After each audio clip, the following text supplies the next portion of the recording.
So now let's look at how this memory is divided into two parts.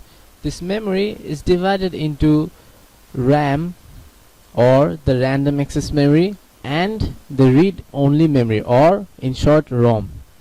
RAM is usually referred as the temporary memory address for programs, but the ROM is referred as the permanent address to store any information inside the memory. Now we learned that RAM is a temporary storage system inside our computer, but the ROM is a permanent storage system inside our computer. So as the RAM is a temporary storage system, it can only store program instructions and data that are normally loaded into RAM memory, and after the computer is turned off, the data is lost. So as it is temporary, the data will be lost after the computer is shut down. But the ROM, as it is permanent, it can store your operating systems, it can store the firmware the manufacturers create for your printer, your router. These are stored inside the ROM, so even after the computer is turned off, the data is still retained. So the data remains.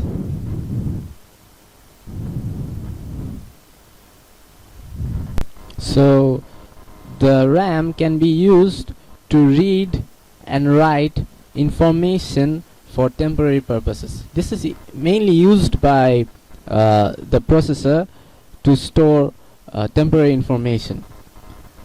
But like our operating system, like I'm using Windows 7, your operating system data and the firmware, as I've told you, are stored permanently inside the ROM. But the ROM, as its name implies, is only read-only memory.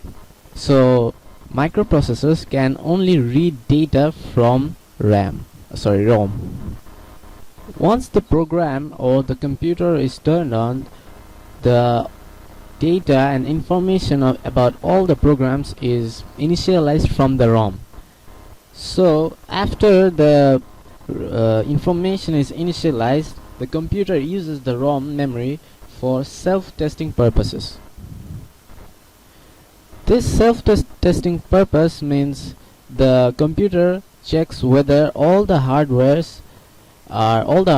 are correctly inserted and they can pass electrical signal to the computer. So we have looked at how the memory works by itself, but let's look at the bigger picture about how the CPU, the memory, and the input-output devices work in a combined fashion. In this diagram we'll have these three players: the CPU, or the central processing unit, the memory, and the input and output devices. Like this telephone, this is quite an old telephone, and I'm sorry for my drawing, but I hope you will understand that this telephone system needs a communication line to exchange signals in between them. Like this telephone, the CPU, the memory, and the input-output devices also need these communication lines, called buses in computer terminology, to communicate with each other. These buses, there are three types of buses which have their own unique name. This first type is called the address bus. The second type is called the data bus. And lastly, this thin one is called the control bus. Now these buses have their own functionalities, so let us see how they work. When the CPU wants to access the memory or read an address from the memory about a certain content, this CPU sends a signal through this control bus. It sends the signal, an electrical signal, that will say that Mr. Memory, I want to read this address. So if it wants to read the first address, which is the 0 address, then this sends the 0 address, the 0 signal, through the address bus. Now after the memory sees that Mr. CPU wants to read certain data or a certain content from this 0 address, it will send that data through this data bus. So the address bus, in short, will send the address like 0, 1, 2 or 3, the memory address that we have discussed earlier, through the memory bus. This is the communication line in between the CPU, memory and input-output devices. And the control bus sends electric signals that will usually be commands like read this data from this memory or write this data onto this memory. And in short, the data bus is used to fetch the information and resend it back to the client who wants it. As a last reminder, you need to know that this communication line between these two phones, these two telephones, this is the communication line in between them through which they send electric signals. The buses inside a computer acts similarly as the communication lines for the computer system, sending and receiving information for the CPU, the memory and the input-output devices. So after we have looked into this memory, we need to know how the CPU or the central processing unit, or perhaps the brain of the computer, works. For this example demonstration, I'll be using the Intel 8086 architecture to explain how this entire architecture of CPU works. This might be quite confusing, or it might look quite clumsy at first, but I'll break down each of them and explain to you what every single thing in here works. But first we must learn what sort of programs a computer runs. There are two things that a computer can run. First, it has programs that are run by the system, and it also has programs like the application programs that are created by users or perhaps high-end developers who uses languages like Java, ActionScript, create their own application and run the programs on the system. The CPU runs a program from the memory.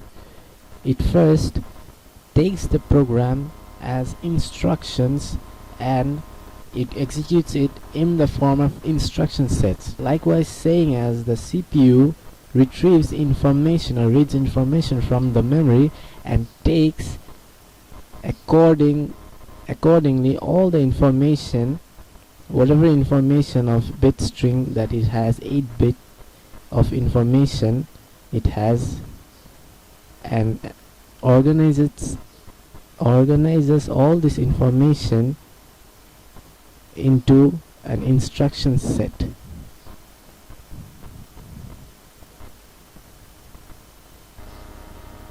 So this instruction set is passed onto this architecture and processed inside the CPU. The CPU can be dissected into two parts. The first part is called the execution unit.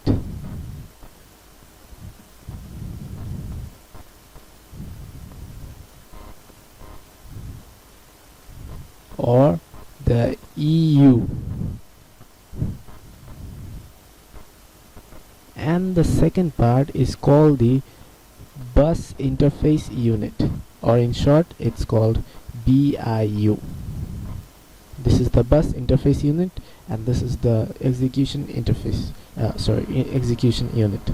Before we go any further, you must remember that each of this information is consistent of having a bit string. A bit string will always have 8 bit of information. So remember that this instruction will have a set, its own set. The information, each of this information will be retrieved in a set of instruction, and each of this address will contain 8 bit of information that we have already discussed. Now let's move on. So let us look at how this execution unit works more closely. The execution unit has this ALU, or arithmetic and logical unit. This is a circuit that can do arithmetic and logical operations given that there is enough data inside the general registers. So the arithmetic symbols, let us get familiar with these arithmetic symbols. The arithmetic symbols consist of the addition, this is the plus sign, subtraction, the multiplication, the division, and the logical symbols are and, or, and not.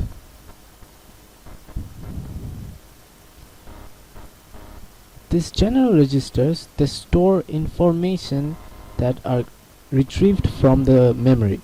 They store information that is being passed to this ALU to perform this arithmetic or logical operations.